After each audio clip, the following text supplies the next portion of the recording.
Fantatra kosa ankehitriny fa efa miena dia miena ny herin'ilay andro ratsy Bansy. Ankoatran'ity andro ratsy ity nefa dia fantatra ihany koa fa misy andro ratsy izay ahina ny vadika ho rivo-doza manantanina ny Madagasikara amin'izao vanim-potoana ny fahavaratra izao.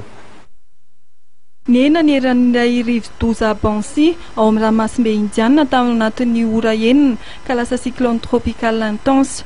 Tamin'ny telo ora tolakandro teo dia tany amin'ny 5,700 kilometatra atsinanan'ny nosin'ny Sainte Marie no nisy ny fiohibeny ary mitondra tafio-drivotra. Mahatratra 520 kilometatra isan'ora ny faritra manakaiky ny fiohibeny. Nizotra miadana miatsinanana ny diany ka mahafaka 7 kilometatra isan'ora. Etsy andaniny kosa dia misy andian-drahona matevina ao amin'ny lakan-dranon'i Mozambika izay araha-maiso akaiky satria vinavinaina hivadika ho rivo-doza ao anatin'ny 3 ora roa avy. Vokatry ny fitohizan'ny rotsakorana betsaka mety arahana tafio-drivotra amin'ny faritra maro eto Madagasikara dia manan-kery hatrany ny filazana rehetra ka mavo ho an'ny faritra Sofia, Boeny, Melaky, Menabe ary maitso kosa ho an'ny faritra Nalanjorofo, Atsinanana, Betsiboka, Atsimo Andrefana ary Aloatra Mangoro.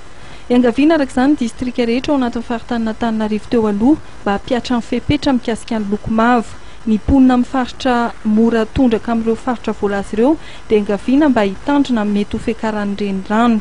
Io filazana manokana momba ny rivo-doza io dia voaray androany tamin'ny 4 ora arivo.